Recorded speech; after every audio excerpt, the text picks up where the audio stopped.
Hola, buenos días. Soy Rosa Mayallo, soy adjunta de urgencias de La Paz y quería hablaros en este tema de las mordeduras por mamíferos que no hemos podido comentar en el tema porque me parece que pueden implicar un problema importante de salud, ya no solo por las lesiones que puedan ocasionar, sino por las consecuencias o secuelas físicas y psicológicas que pueda ocasionar el hecho de tener o de sufrir una mordedura. Como sabéis, son mucho más frecuentes en perros que en gatos y luego ya en monos y en murciélagos, pues sobre todo en nuestro hábitat, son mucho menos habituales. Eh, es importante tener en cuenta que el tipo de herida que propician estas mordeduras puede dejar cicatrices con deformaciones estéticas que pueden ser también pues, bueno, impactantes para el paciente que las sufre. Además, pueden infectarse, luego eso va a tener unas consecuencias y unas implicaciones en cuanto al tratamiento y pueden ser vectores de transmisión de determinadas enfermedades.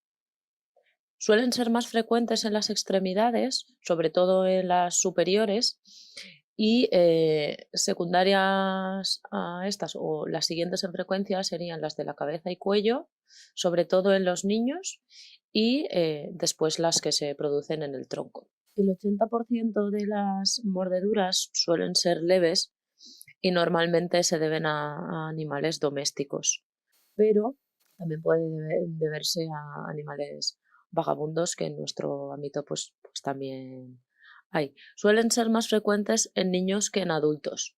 Así que bueno, eso va a ser un punto que vamos a tener que tener también en cuenta. En cuanto a las mordeduras de perro, pues vamos a tener que tener en cuenta el tamaño del animal, sobre todo, y que en niños suelen ser bastante frecuentes a nivel del cráneo, con lo cual pueden ocultar fracturas craneales y secundariamente a esto hemorragias cerebrales. Así que eso sí que hay que ser, vamos, tenemos que ser precavidos en cuanto a esas circunstancias.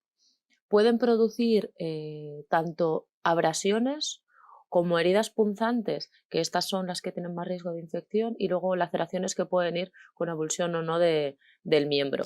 Las de gato, que serían las segundas en frecuencia, pueden también ocasionar laceraciones y es muy frecuente que las lesiones sean puntiformes, con lo cual tengamos más riesgo de infección y tenemos que tener en cuenta que son más habituales las infecciones en las mordeduras de gato que en las mordeduras de perro. En cuanto a las bacterias que nos pueden causar infección, pues bueno, aquí tenéis el listado: la Pasteurella, la Moraxella, el Cinetobacterium, el Corynebacterium y la Neisseria suelen ser de las bacterias más importantes, además de los estafilococos, los streptococos y los anaerobios, un poco parecidas pues, a las bacterias de la boca que podemos tener nosotros. En cuanto al manejo y al tratamiento de las mordeduras, ¿qué vamos a tener que tener en cuenta? Pues bien, el estado en el que se encuentre el animal, el estado de vacunación del animal y el tipo de ataque que se produzca. Esto nos va a conferir una gravedad que también puede variar en función del número de mordeduras que se produzcan y sobre todo de la localización. Muy importante, las mordeduras son más graves si se producen en cabeza, cara, cuello y en los dedos. En cuanto se produce una mordedura, lo primero que vamos a tener que hacer es un lavado abundante con agua y suero fisiológico lo antes posible.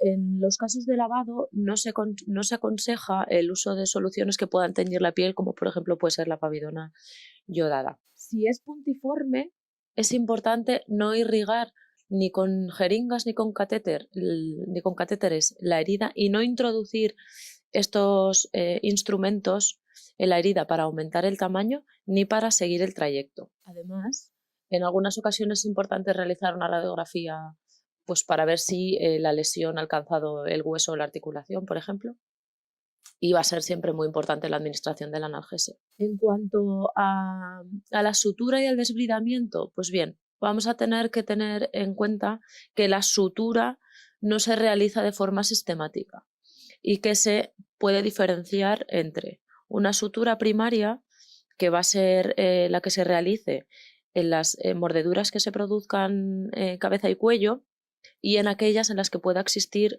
una posibilidad de deformación estética. La primaria diferida o retardada se va a dejar para las lesiones de alto riesgo y las de segunda intención van a ser aquellas que se realicen en mordeduras que sean punzantes profundas y de más de 24 horas de evolución. También para aquellas en las que exista una alta sospecha de infección.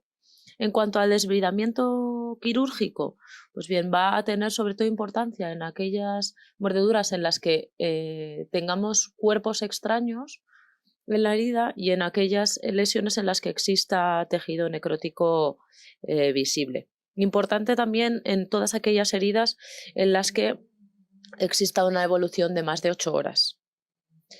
También vamos a tener que valorar en el tratamiento la necesidad o no de antibioterapia.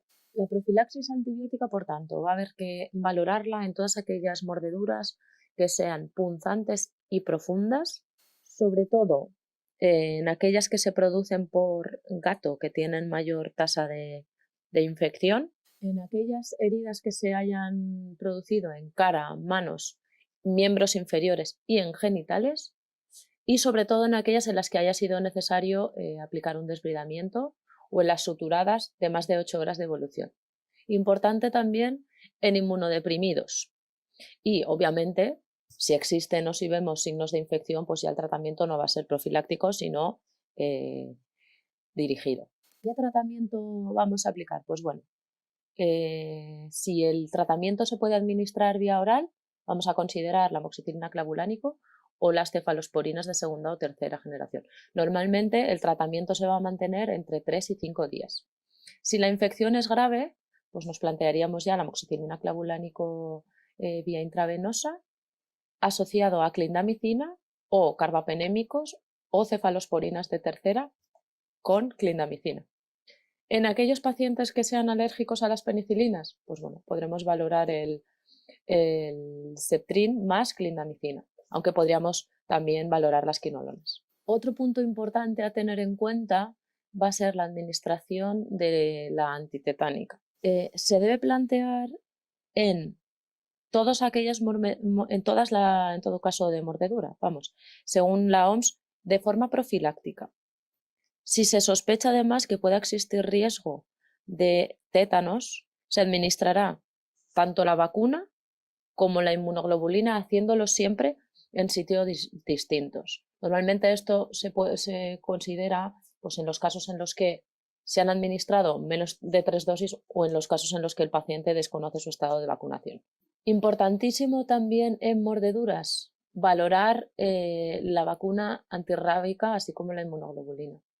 Sabemos que la rabia es una enfermedad o una infección de distribución mundial y esta es transmitida tanto por perros como por murciélagos y por otros animales carnívoros como pueden ser los monos, los hurones, las mofetas, por ejemplo.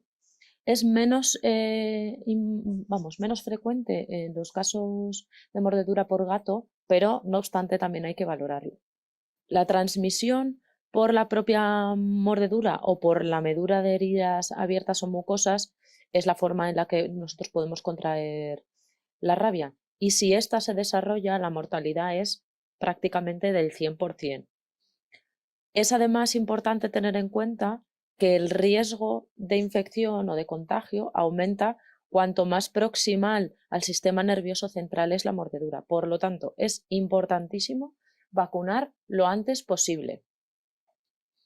¿De qué va a depender la vacunación? Pues bueno, de estos 3 tipos de contacto que puedan existir.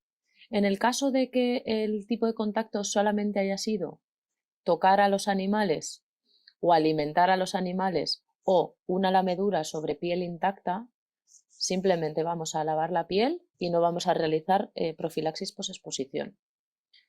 En los contactos de tipo 2, que son aquellos en los que existe un mordisco, un arañazo o una erosión leve en piel expuesta, pero en las que no se va a producir sangrado, vamos a lavar la herida y luego vamos a aplicar la vacuna pues lo antes posible, como hemos dicho con anterioridad.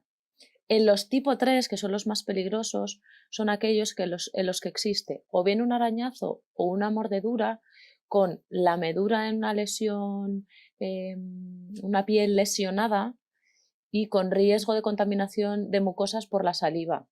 Además de contacto con murciélagos. Siempre que hay contacto con murciélagos vamos a tener que aplicar este tipo de medida, que es vacunar de inmediato y además administrar la inmunoglobulina antirrábica.